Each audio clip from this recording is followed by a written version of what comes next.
using the tool of boxing, because we're looking at Bartitsucon. We're using boxing, but we're not boxing. You know, we're using it, bits of boxing, in the same way we'd add in bits of atemiwasa, the striking bits of jiu-jitsu, and the bits of savate. You know, it's all coming together. The whole point is we're not boxing for rounds, so your boxing needs to be optimised, be a bit different. What I'm going to look at is a basic principle, and I hammer this home all the time. Space is the biggest commodity in a self-defense fight. He takes away my space, he takes away my time and my choice. Yeah? Without the space, I can't grab an improvised weapon. Without the space, I can't run away. Without the space, I can't hit him hard enough to finish it fast. So if we don't have space, we're biting, gouging, raking, and we're both doing it to each other. So the damage to each other is much worse. My ability to escape, get lamp him with it, you know, do something, I can't do it. And I don't have the space to land that clinical knockout shot, which is really important. We're looking at using the tool of boxing to get a knockout. That's the important bit, because it's self-defense. So, what we need to look at is the notion of make space and fill it with violence. Space is the commodity, and you need to protect that space like your life depends on it. Because with that space, if I've got a bit of space, grab that bit of 2x4. If I've got a bit of space, you can shit him, put him down without us having to pull each other's eyeballs out. You get what I mean? So, guarding your space and maintaining your space is very, very important. And that's why I look at the notion of what I call street jabs. Now, you don't want to get in the habit, you don't want to get in the habit of popping out non-committal jabs in self-defense, because it takes time. You know, in a ring, it's cool because you can work it up, you can feel his reactions, you've got time. We don't have time here before Big Terry comes out the kebab shop and skewers us, right? But by the same token, throwing your main artillery, your big shot, first requires a lot of bowl, requires a lot of bravery. You'll be bricking it, you'll be shitting it, you'll be afraid. Hardly anyone's punched anyone in real life before, in anger. Most of the populace has not done that. Especially as people are younger and younger, they've fought less and less, right? So your ability to have the bottle to land your big shot first can be a bit scary. So what I call street jabs are my ability to make space, throw something that doesn't require as much courage, so then you can land in the shot known as the goodnight bunny rabbit, your crook, whatever you want to call it. Everyone needs a shot that they trust more than their own mom. And whether that's your elbow, your palm, your headbutt, everyone needs a shot that they love more than their own mom. Everyone needs that there. You can trust it no matter what. So when we look at street jabs, it's all designed to make space and fill it with violence, but not be a scary move. So for example, a very easy thing, everyone's pushed a person. Everyone has pushed a person. So if my initial shot is just a push on Mark's shoulder, here, I turn his body, turn his jaw, bang. But without the fear. You know, if you're cold, adrenalised, a bit drunk, you don't want your first shot being full of fear, misaimed, going to shit. You don't want that to happen.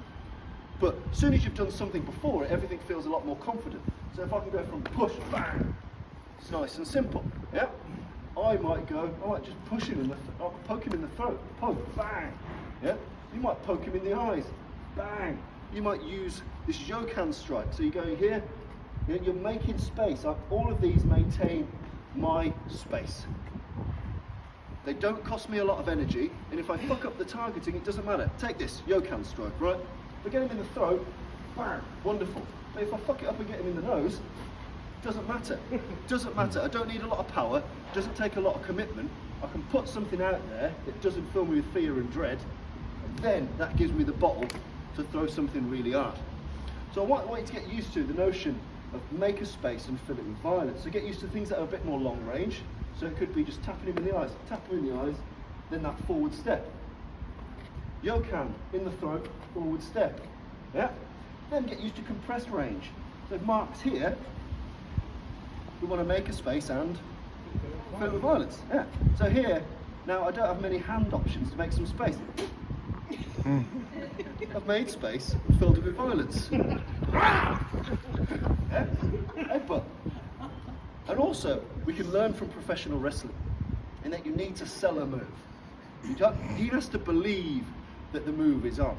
So I'm not going to slap you in the groin, but I need to make you feel I'm going to slap you in the groin to give me the 4, 6, 8 inches I need, smash, to throw in the shot I love more than my own mum.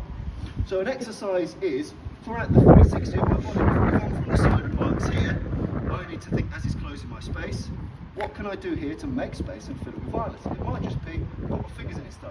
Bam! It might just be that I banish the demons, they'll be gone. It might be a backhanded bollock slap if he's a bit closer. But again, you need to really sell it, he needs to feel it. Same with groin knees. It's not about kneeing someone in the groin, it's about making him think I'm going to knee him in the groin. I haven't kneed him in the groin, but his reaction, his somatic reflex, is the same thing, which has given me the space. Now I've got 4-6 inches. You know, you can really nail him. If I didn't do that and tried to nail him, we're just going to wrestle, bite, gouge. It's going to take a long time. Fight's going to take a long time. So the principle I want to get to is, you're the guy that's going to punch. The person that's going to take your space can come from the front, the side. And I just want you to get used to just thinking, using your mind, using your own discretion. What could I do from here? Make space and fill it with violence. I could knee nobble him. That's just giving me an extra 3 inches of space, no effort.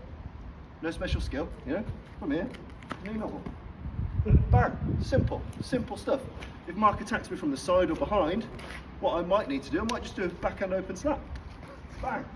It's just these simple things, but that's why I call them street jabs.